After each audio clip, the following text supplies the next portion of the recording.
it's true that there is a lot of anxiety in an IVF cycle, and we review a lot of medical records of patients who've taken IVF treatment in other clinics.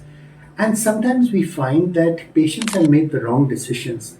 And the reason they've made these wrong decisions, it was based on the wrong information. Why wrong information? Because often they've done these tests for themselves on unreliable laboratories, which will actually end up causing a lot of confusion, and they're not sure what the next steps are. And this is especially true for men who've done a semen analysis, for example, especially when the semen analysis is done in the IVF clinic itself.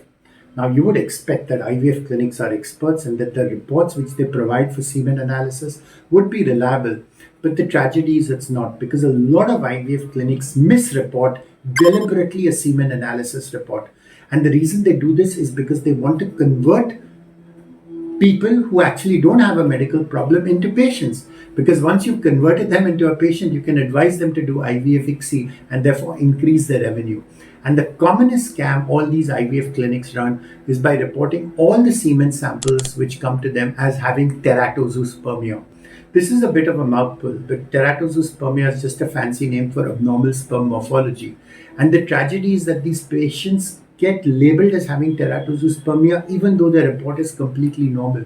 And they keep on doing this. Not only do they create a lot of fear and anxiety, by all this misreporting, they create a lot of mistrust, because patients are not stupid. They understand that a scam is being run. And the right way to actually report sperm morphology is by providing a stain smear so that you can actually check how many sperms are abnormal. But these labs don't do this at all. They report everyone who comes to them as having teratozoospermia or less than 4% normal forms, which means the patient says, oh God, 96% or 97% of my sperms are abnormal. And then the doctor has the cheek to say, see, that's the reason you're not getting pregnant. I have made the diagnosis for you, and this is why you need to do IVF ICSI at my clinic. Please don't allow doctors to cheat you.